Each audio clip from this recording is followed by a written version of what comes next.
আজ 15ই April 2026 GMm ডিস্ট্রিবিউটার্সের তরফ থেকে আমরা এসেছি 14ই এপ্রিল 2026 আমরা এসেছি পলেমপুর পূর্ব বর্ধমান। তো সাথে আমাদের কৃষক বন্ধু আছেন, উনি খুব ভয়ে ছিলেন। ওনার ভিডিও এর আগে হয়তো আপনারা দেখেছেন ইউটিউবে, তখন ধান লাগানোর পরেই এসেছিলাম। তারপর আমাদের এগ্রিভিটা বা আমাদের যে সমস্ত বুস্টারগুলো আছে দিয়েছেন উনি, এবং জ্যাকপট মাইক্রোম্যাক্স ব্যবহার করেছেন।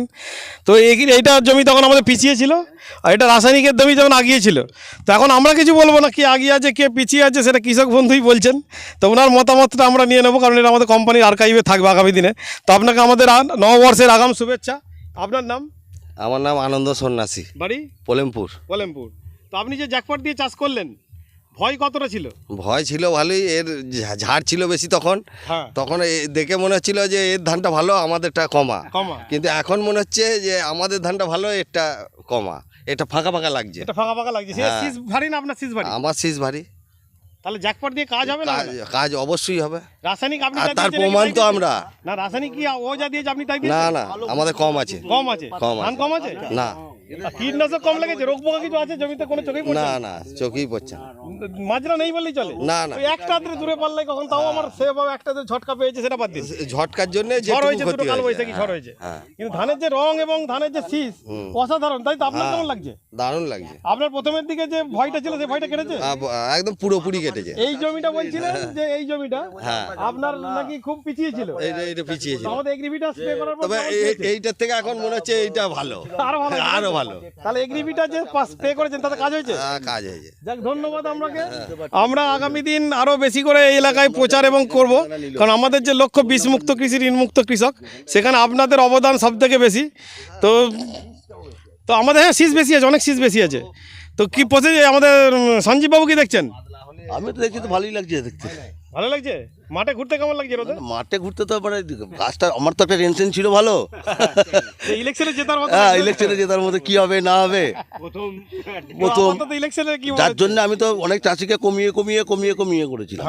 যে বলেছিল 1 বিঘা, না তুমি 10 কাটা করো। একদম ঠিক করেছেন তো। বা কাউকে বলেছি 5 কাটা করো। একদম রেজাল্টটা দেখো, তারপরে আমরাও তো বলেছি তাকে। আমরা মিটিং এ কখনো বলেছি যে বেশি করে চাষ করতে? না, অল্প করে করে দেখবেন, ভালো হলে করবেন, খারাপ হলে বলবেন, করবেন একটা ঠিক জায়গা রাখবেন, ঠিক জায়গাটা। তাহলে আমরা বুঝতে পারবো রেজাল্টটা কি। কারণ আমাদের রেজাল্ট দেখার দরকার আছে, কারণ প্রত্যেকের মাটি আলাদা। আমরা সবাইকে বলছি একই ডোজ, কি সবারই তো মাটি এক নয় না। আপনার এই জমিটা যে পরিমাণ ধান হয়েছে, এই জমিটা কিন্তু অতটা হয়নি না। এটা আসে রাস্তা নেই, দুটো জ্যাকপট দেওয়া আছে। ওনার তো সব থেকে টপে হয়েছে। এটা মাটি কাটা জমি। মাটি কাটা জমি? এটা মাটি কাটা। বলেন কি আপনি? মাটি কেটে এই অবস্থা? মাটি কেটে এই অবস্থা। তাহলে মাটি কাটা না হলে কি হতো? তাই বলুন। আমি তো বলছি ওনার থেকে জমিটা একটু ধানটা কম লাগছে। মাটি কাটা বর্ষায় ভালো ধান হয়নি, বর্ষায় ভালো ধান হয়নি। মাটি কাটা জমিতে এটা হয়েছে, ডবল হয়েছে তার মানে। হ্যাঁ, আসল জিনিসটা তো বেরিয়ে চলে গেছে। মাটি যদি কেটে তুলে না হয় তাহলে এমনি 2-3 বছর ফসল ভালো হয় না। ওর থেকে ওই লেভেলে ছিল, উপরের লেভেলটা। হ্যাঁ, ওইটা ডাউন করেছে নাকি? হ্যাঁ, তো এটা আরো ডাউন আছে দেখছি তো। এটা ডাউন। তাহলে মাটি কাটা জমিতে এত ভালো ধান বর্ষায় পেয়েছিলেন? না, বর্ষায় এত ভালো ধান পাইনি। পাননি? না। এবছর এত ঠান্ডা ছিল, এত কিছু বোর্ডর বাধাবিঘ্ন গেছে, তা সত্ত্বেও ধান কেমন হয়েছে দেখেছেন? হ্যাঁ, বাম্পার ধান। আর এই বছরই প্রথম আমি বড় প্রথম, জ্যাকপটও প্রথম। কিন্তু ধান আমাদের তো মন পছন্দ হয়েছে। আপনার কি মন পছন্দ? হ্যাঁ, অবশ্যই। যাক, আপনি খুশি? হ্যাঁ, আমরা বলছি জৈব চাষি, মুখে হাসি, জৈব চাষ সুস্থতার আশা। আলুতে দিয়েছে, ধানে হাসাচ্ছে তো? ধানে হাসাচ্ছে। তারপর দাম যাই হোক, মানে ফলন বা সবকিছু তো ভালো আছে। প্রাকৃতিক বিপর্যয় এটা আমাদের হাতে নেই। আলুতে দিয়েছে বলতে আলুর ফলন তো ভালো হয়েছে। আলু ব্যাপক ফলন। সেটা দিয়েছিলাম আপনার এই ন্যানো এনপিকে দিয়েছিলেন। কেমন রেজাল্ট হয়েছে? Bumper result. মানে আলু সাইজ কেমন হয়েছিল? 7টা বিঘে, মানে কাটায় 7টা। আলু সাইজ কেমন হয়েছিল? বাম্পার সাইজ, মানে একদম কোনো ক্যাট পেয়েছিলেন? ক্যান নাই। আচ্ছা, নিম তেল দেওয়া হয়েছিল শোষকের বন্ধু। আমি মানে শোষকের কিচ্ছু দিইনি, লাস্ট পর্যন্ত গাছ আমারই ছিল। একদম। তাহলে আমাদের জৈব যে কাজ বোঝাচ্ছে, অবশ্যই কাজ আছে। ধন্যবাদ। এবার আপনাদের কাজ হচ্ছে মানুষকে বোঝানো, মানুষকে আমাদের দলে নাম লেখানো।